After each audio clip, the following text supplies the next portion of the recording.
Welcome, everybody, to the PHDJ podcast. My name is Mike. Yes, indeed. It's Joe Bunn here. How are you, Joe? I'm good. You had a birthday last week. I did. How was it? What'd you do? What'd you do? Anything exciting? No. I think I'm gearing up for 50. I'm saving all my magic and my favors and my... So this was 49, I assume? 48. 40. Oh, so you got plenty of time. Plenty of time to plan something You're magical. Solidly in your 40s. Yeah, exactly. Very late 40s. Nah, I listen, 40s, once you get into a decade, you just call it that. I'm in my 40s. I like it. I like where your head is. Yeah. Who cares? So good. So nothing? You didn't even have... Yeah. We went out to dinner. The boys do anything for you? 10 people. They wrote a There it card. is. This week's 10 right there. 10 people. We went out to dinner to a Mexican spot that I like. Nice. And they just gave me a card Nice. and a bracelet, of course. Well, belated happy. You got our video though. You got Yes. Kelly in my video. Yes, I did, which was Yeah. killer. Where were y'all again? Sorry. We were up in New Hampshire. We Okay. did a 3-day hike in what they call the Whites, which are the White Mountains of New Hampshire. Right. And from what I learned, once I got on the trail, I wasn't given this information in advance, Right. but that apparently is the toughest part of the Appalachian Trail. Oh, wow. And I understand why. It's funny, when I had seen the distances of this hike, it was 5 miles day 1, 8 miles day 2, and then 3 miles day 3. And I'm like, this really doesn't sound that challenging. Terrible. Right. Holy shit, was it challenging? Wow. Yeah. I'm not even talking about the inclines, but I don't know if you saw any of the photos. Literally, I did. I saw all of them. Clambering over huge boulders and rocks, and you can't get any speed going because you're just trying to make sure you don't twist an ankle. Yeah, eat it. Right. Yeah, exactly. So it was challenging, and then on top of that, we had kind of crummy weather. Yeah, I saw that, and then it cleared. Like the video we sent you, it was misty and chilly, and we were bundled up. It was like just on the mic. It was like. Yeah, exactly. We were on the top. We were at our highest point, which I think was called Twin something. I don't know. But that was the highest point of the hike. So it had taken a challenge to get up to that. And once you got up to the mountain top, it was clear. So you got nothing but the whipping wind, and it was chilly. And it was pretty, but then once the weather broke, it was beautiful. I literally went from, I wish this hike was over to, I can't believe I'm sad this hike is over. Right. Put me back in New Jersey. Yeah, exactly. This is magic. I do an extra day of this. Right. That's awesome. But it was good great. Good for y'all. Yep. Yeah, cool. So this week's topic actually comes from a Facebook comment that somebody made. I was talking about the fact that, the kind of something that we talked about 2 weeks ago. Should we still continue DJing? If you have a passion for it, you should. If you don't have a passion for it, you shouldn't. And somebody said, but how do you handle the tough gigs? And so I don't know when he asked that, if he meant psychologically, how do you get by it, or what do you do hands-on at the event to try to make them better? So I'm just going to throw it out there. We can answer any which way we choose, or both if we have time. But I'm one of the few, I think, DJs who will admit, yes, I have good gigs and bad gigs and mediocre gigs. If you look at some DJs' Facebook feeds and social media, it seems like every one of their events are 10s. Basically, I just don't post about the bad ones because I don't want a bride to see, what I mean? Are you mocking my gig? And I'll talk about them vaguely, like on this podcast, I'll talk about them vaguely in the past, so that if a bride ever stumbled on this, she wouldn't say, oh, you were talking about my gig and it wasn't good, or my wedding. So, but yes, I will admit I have mediocre and bad gigs, and I don't know if you'll publicly admit that, but if not, then let's just say, of course I will. Oh, good. So you're honest enough to say that. Absolutely. So the last time you had a rough gig, how did Joe Bunn respond? Okay, well, let me just I kind of asked this last night when we were talking about what we were talking about. Actually, I guess my question is, am I having a rough gig because I did something wrong, or am I just... No, of course not. No. Okay. I mean, and that's why, by the way, That's what P.S., this is kind of a subtle plug. I also wrote about this in this week's Disc Jockey News. So if you're a Disc Jockey News subscriber, you'll also get my article. So I probably won't cover as in depth in this podcast, or I'll talk about different things. But yeah, no, I'm not. I'm talking about that. I'm talking about just the standard party that isn't all that. It's just, no matter how much you try, you just can't get these people. Either you can't get them on the dance floor, or you get them, the same 8 people. So go back to the original question then, Mike. What was the original question? How do you handle it? First, let's talk about psychologically. How do you handle it so that Joe Bunn doesn't get frustrated and down and go home from a gig like that and say, that's it, I'm done? Yeah. I think that the main thing that I always have to do is think about the scenario that I was put in. So, I always kind of rewind and look back at it like, where was I? In proximity to the dance floor and the venue itself. I have some venues that historically I just don't feel like ever pop off, and I don't know why. You know what I mean? I don't know if it's because of where I am. I don't know if it's because of it's just the place has a bad juju or whatever. So I always rewind the gig and look back at, okay, was it a dry wedding? Was it really early? Was the photo booth and the cigar rolling station outside? Did the bride and groom smoke all night outside? Was it 75 degrees and they had those stupid cornhole and beer drinking games outside the venue? I mean, all of these things I always kind of go back on and think to myself, okay, did I do the best job that I could? Like, did I let it show on my face, after dinner when 75 of the 125 people walked outside because it was 75 degrees and no humidity, which is super rare here, and start playing cornhole? You know what I mean? Did I let it affect the other 50 people that were still involved? So when you say let it show on my face, I'm assuming your answer to that would be no, right? You never, hopefully your goal is don't ever let it show on your face, right? I want to say that that's my goal, but I don't know that I succeed, Mike. Oh, I mean, okay.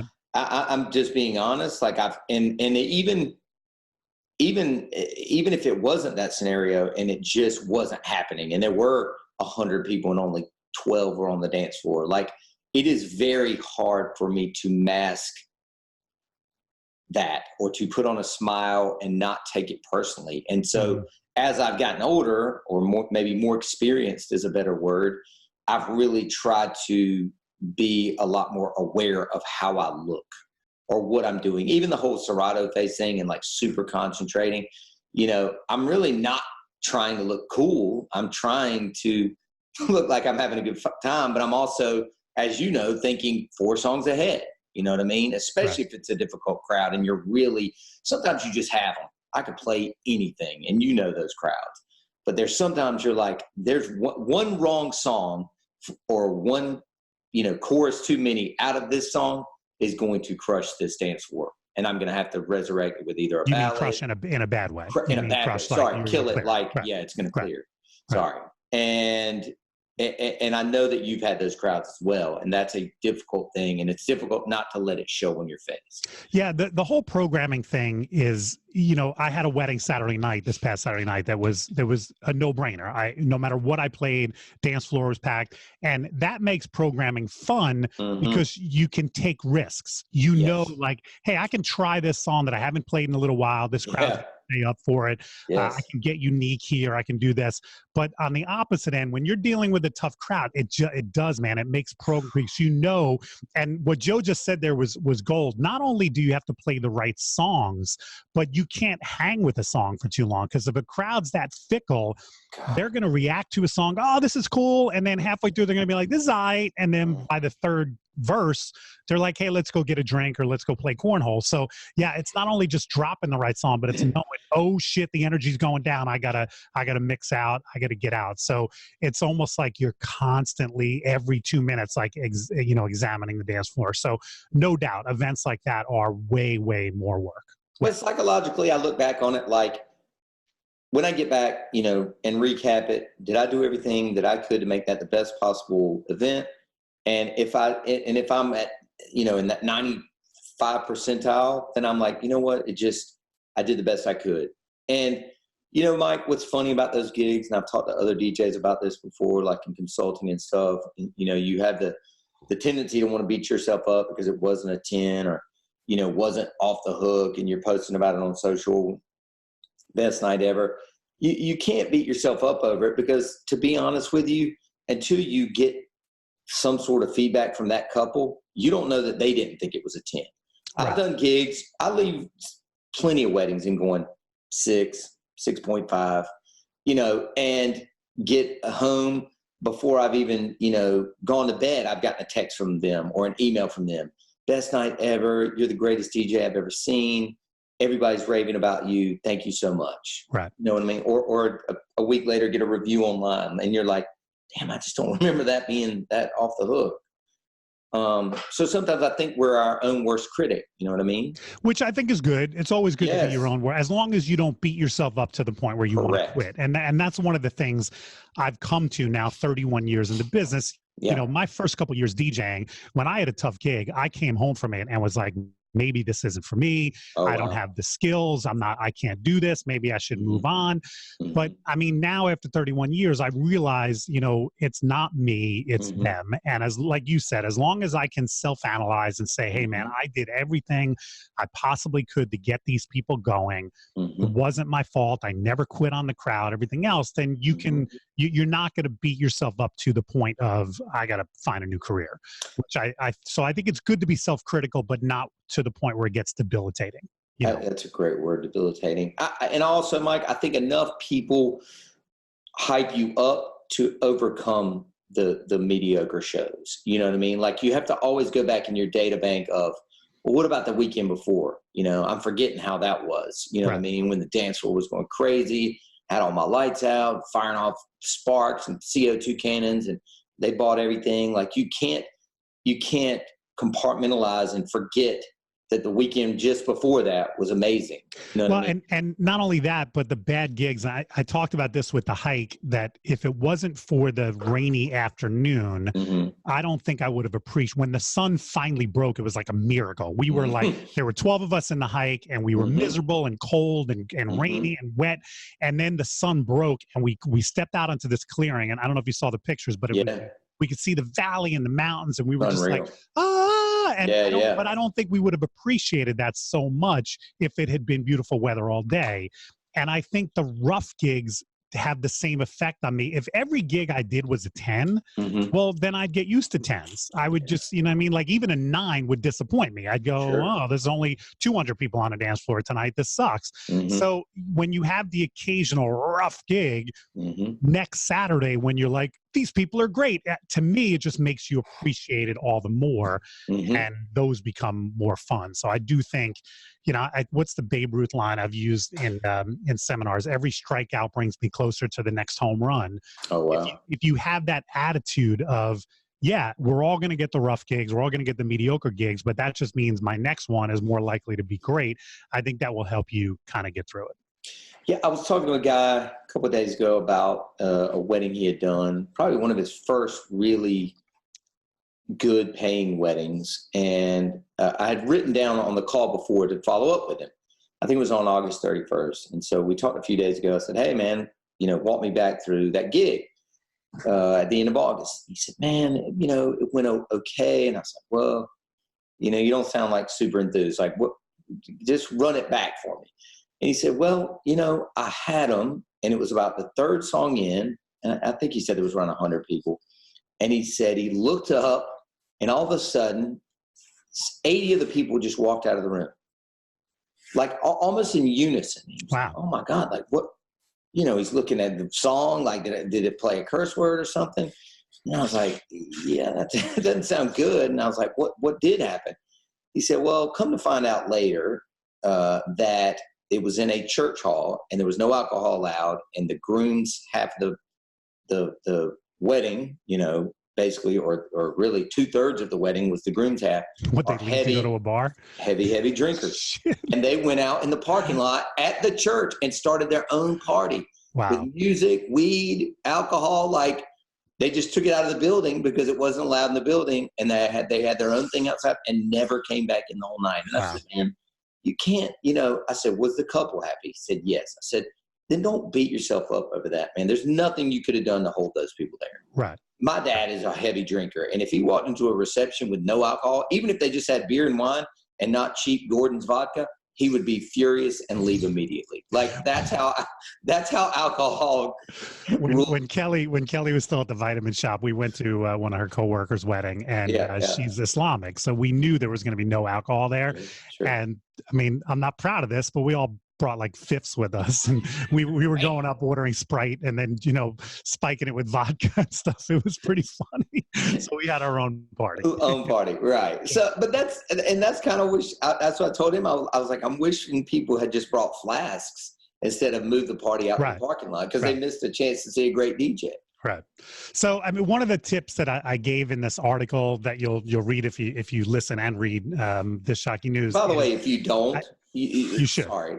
But just please. What's the Disc Jockey News? $25 a year? I mean, it's ridiculous. Support Disc Jockey News. You have to remember, and this kind of goes to what Joe was just saying about, how it might be a disappointing gig to you, but then the client raves about it. I'm a firm believer that you are going to get more referrals from the mediocre gigs than you get from the great gigs. Because a great gig, and I hate to burst everyone's bubble on this, if you have a wedding that's a 10, that's a great crowd. They have a fantastic time no matter. And I talk about this in my latest seminar, why people dance. I show a picture of an iPod connected to a speaker. If you have the right crowd, you have a good playlist on an iPod, on a speaker, they're going to have a good time. Now, hopefully you take it from an 8 to a 10, but that crowd was still an 8. They may or may not notice you as the DJ because every time they go out, they have a great time. But if you can get a crowd from a 3 to a 6, a crowd that normally doesn't dance, and you get some life out of them, those are the crowds that come up and take your card and say, wow, you were phenomenal. And you're thinking phenomenal. I never had more than 20 people on a dance floor, but those people never, ever dance. So that's one of the head games that I play with myself to keep myself motivated in the game. When I get a rough crowd like that, I roll up my sleeves and I go, okay, tonight's going to be a lot of work.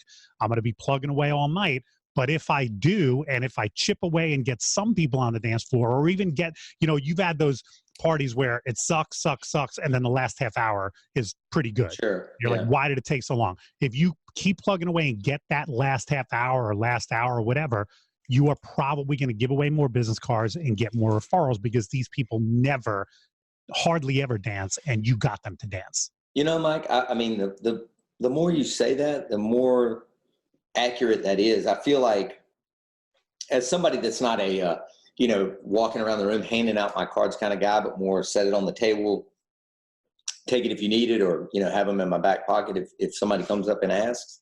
It's almost like the gigs that are non-dancing, sometimes I do give out more cards. So a retail environment, where you're just kind of setting the mood, or a fashion show or something like that. It's almost like, damn, if this guy can create a vibe here where nobody's even thinking about dancing, imagine what he can do on a dance floor. Right.